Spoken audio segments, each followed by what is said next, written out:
সুনামগঞ্জের ছাতক সীমান্ত থেকে উদ্ধার করা দুটি ডেটোনেটর ও 250 গ্রাম উচ্চ ক্ষমতা সম্পন্ন বিস্ফোরক দ্রব্য নিষ্ক্রিয় করেছে বর্ডার গার্ড বাংলাদেশ বিজিবি। সোমবার সকালে সিলেট ব্যাটালিয়ন 48 বিজিবির উৎসকে সেনাবাহিনীর বোমা নিষ্ক্রিয়করণ ইউনিটের সহায়তায় কোম্পানীগঞ্জ উপজেলার তেলিখাল এলাকায় এসব বিস্ফোরক দ্রব্য নিরাপদে ধ্বংস করা হয়। বিজিবি জানায়, সীমান্ত এলাকার জনগণের নিরাপত্তা এবং সামগ্রিক সীমান্ত নিরাপত্তার স্বার্থে সীমান্ত থেকে দূরবর্তী নিরাপদ স্থানে এসব বিস্ফোরক নিষ্ক্রিয় করা হয়।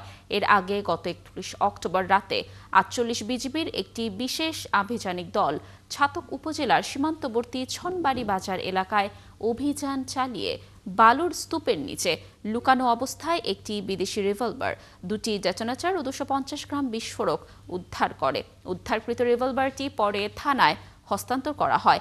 এ বিষয়ে সিলেট ব্যাটালিয়নের অধিনায়ক লেফটেন্যান্ট কর্নেল মোহাম্মদ নিজমুল হক জানান, দেশকে অস্থিতিশীল করার প্রয়াসে এবং নাশকতার উদ্দেশ্যে এ ধরনের অস্ত্র ও বিস্ফোরক দ্রব্য চোরাচালানের মাধ্যমে দেশে আনা হয়েছে বলে ধারণা করা হচ্ছে।